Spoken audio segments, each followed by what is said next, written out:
ఆత్మీయంగా కష్టపడకపోతే, శ్రద్ధ కలిగి వాక్యం చదవకపోతే, ఇష్టపడి ప్రార్థన చేయకపోతే గనక ఏమొచ్చిందంట? ఏ లేమితనం వచ్చింది? ఆత్మీయ లేమితనం. నువ్వు బయటికి వెళ్ళినప్పుడు నువ్వు కరెక్ట్గానే ఉండవు. ఎక్కడుండాలి? బ్రదర్ చెప్తూ ఉంటారు ఒక్కోసారి, ఏమని? అన్నా నేను ఆఫీస్కి వెళ్తే మౌలుగా లేదు, అన్నీ వదలే అంటారు. ఏనంట అంటే బ్రదర్కి ఒక్క దగ్గరే వల్ల, మిగతా మన దగ్గర ఏం లేదు, అంత హాయిగా ఉంటుందా బయట అంటే? అట్లా ఏమి ఉండదండి. అపవాది అందరి దగ్గర వెలిగే ప్రతి కొవ్వొత్తి దగ్గర ఆల్పటానికి ఫ్యాన్లు రెడీగా పెడతాడు. ఆల్పటానికి ఫ్యాన్లు రెడీగా పెడతాడు. ప్రతి చోట ఇటు ఫ్యాను, అటు ఫ్యాను, అటు ఫ్యాన్ ఉంటుంది అన్నమాట.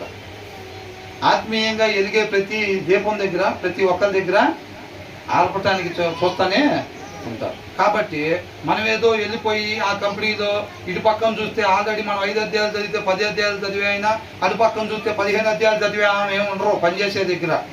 ఎట్లుంటారు? ఎడం పక్కకు చూస్తే ఆమె చూపు తేడా ఉంటుంది, ఇటు పక్కన చూస్తే ఆమె వస్త్రాలు తేడా ఉంటాయి, అటు పక్కన చూస్తే అంటే అందరి ఆరోగ్య తేడా ఉంటాయండి. అంటే అట్లాగేం కాదండి. అటు పక్కన మొగాయన చూస్తే ఆయన తేడా ఉంటాడు, వెనకాల పక్కన చూస్తే వెనకాల మొగాయన కూడా తేడాగా ఉంటాడు. అట్లాంటి వాళ్ళ దగ్గర స్త్రీ పురుషులు పనిచేస్తూ ఉండాలి. ఏమండి ఆయన సైగ చేస్తున్నాడు, ఆయన సైగే చేస్తాడు. మన లోకస్తో సైగ చేయకుండా బైబిల్ చెప్తారా? ఆమె ఇట్లా చూస్తుందండి, ఆమె అట్లా చేస్తుందండి, ఆమె ఇట్లా కంటుందండి రోజు ప్రతిరోజు అని అంటే వాళ్ళు అట్లాగే ఉంటారు వాళ్ళు. మరి అవునా కదా? నువ్వు ఉండాల్సిన రీతిగా ఉంటే వాళ్ళు తర్వాత నీ వల్లే మారిపోతారు. నీలో బలం లేకుండా పోయావు అనుకో, నువ్వు వారి వల్లే మారిపోతావు. అవునా కదండి?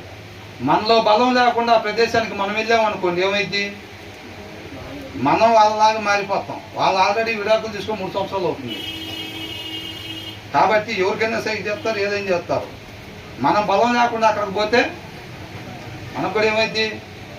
వాళ్ళని అడిగి ఆ లాయర్ గారి నెంబర్ తీసుకోవాల్సి వచ్చింది. కామెడీ కాదండి ఇది, నిజంగా చెప్పేది. అర్థమవుతుందా? బలం లేకుండా లోకంలోకి పోయామంటే, లోకం అంటే అదేదో ఒక సపరేట్ దేశంలాగా ఏమి ఉండదు, మన చుట్టూ ఉండేదే. ఆత్మీయ బలం లేకుండా మనం లోకంలోనికి ప్రవేశించామనుకోండి, ఏమైంది?